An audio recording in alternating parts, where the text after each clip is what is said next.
Obviously, to say we're disappointed would be an understatement. You know, it's the one thing to lose a game, but to lose a game on senior night is a very disappointing situation for us. We feel like we've taken so many steps forward with this program over the last 5 years, and I honestly feel like tonight we took a step backwards.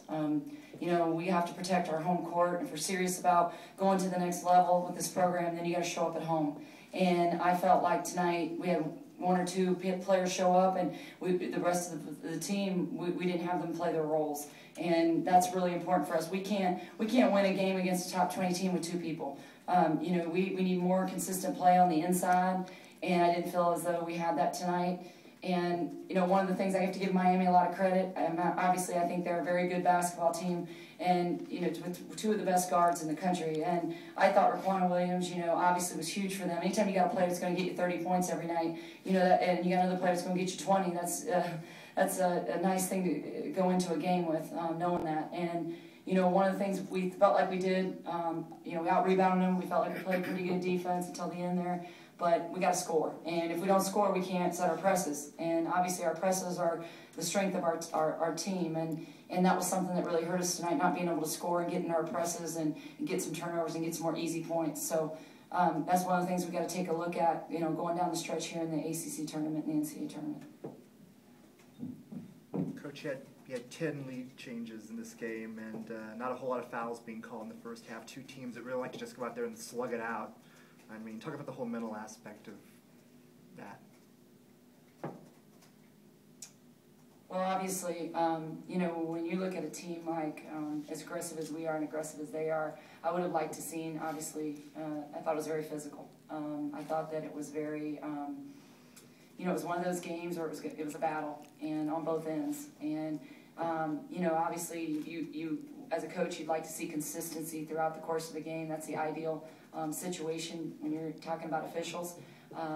But, you know, throughout the course of this year, that's not something that I've seen on a regular basis, is consistency across the board. And, you know, tonight, it wasn't the officials. The officials had nothing to do with the outcome of this game. The outcome of this game was based on us being able to make shots.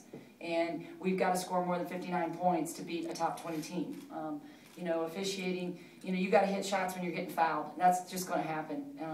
You know, they're not going to give you anything, and that's what we talk about every day. I mean, we spend a lot of time working on layups, getting hit and fouled, because that's one of the things we've noticed this year that's hurt us against top 20 teams, is we've got to be able to finish in there with contact, because they're not going to give us the benefit of the doubt. You know, we got to make the plays. Alex, how much was your ankle hurting in the second half? Was that one of the reasons why you were able to be more productive offensively? How much was that bothering you? I shook that off. No, after the first half, it wasn't hurting anymore. I got it retaped and came back in the game. What was the difference in this second half, do you think, not just for you offensively, but in Miami finally being able to push ahead there late and just kind of keep you guys at bay?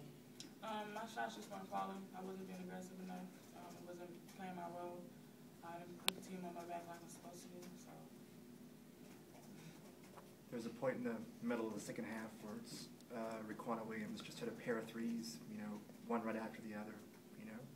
It just seemed to put Miami up, and they just simply stayed up after that. Well, that's what great players do.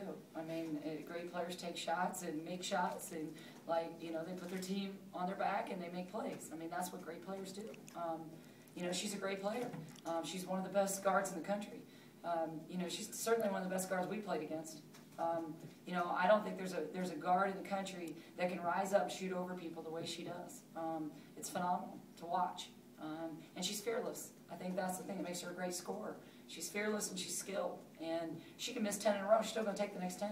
And that's what a scorer, that's a scorer's mentality. That's what you have to do, and she did that. Johnson's getting a lot of attention as possibly an ACC Player of the Year, and you've got two players like that you have to figure out how to defend. She didn't have a lot of points, but she did some other things. What about, would she get your vote for ACC Player of the Year? Does that really matter? She got my vote for ACC Player of the Year. You know, I think she is the best player in the ACC this year, no doubt.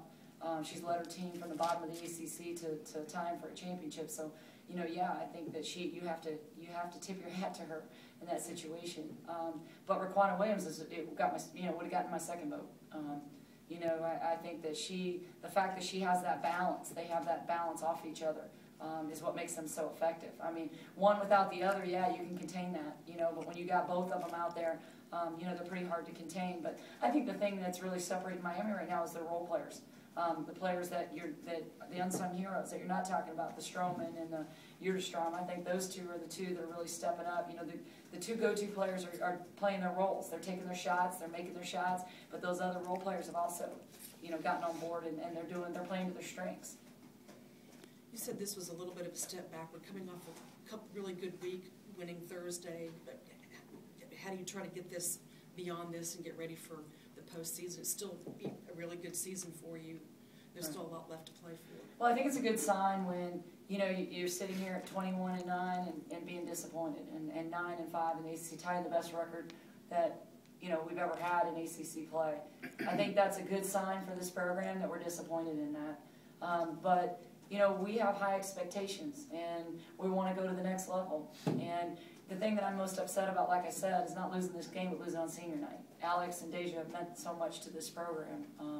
You know, the impact that they've had has been tremendous. And, you know, obviously I wanted to send them out of here and as winning their last game in the AMC, and obviously the last time we're going to play here ever. And so that was really important to me, you know, to finish that game off and leave here with a win. But you know, we got still 2 other seasons left. We've got the ACC tournament, and then we got the NCAA tournament. And you know, right now we just got to bounce back. We got to regroup and bounce back. But to say we're not disappointed, you know, we are. We're very disappointed, and you know, that's how we've continued to grow this program, by raising the bar. And the bar's been raised, and you know, there's a certain expectations that we put on ourselves, and today we didn't meet those expectations.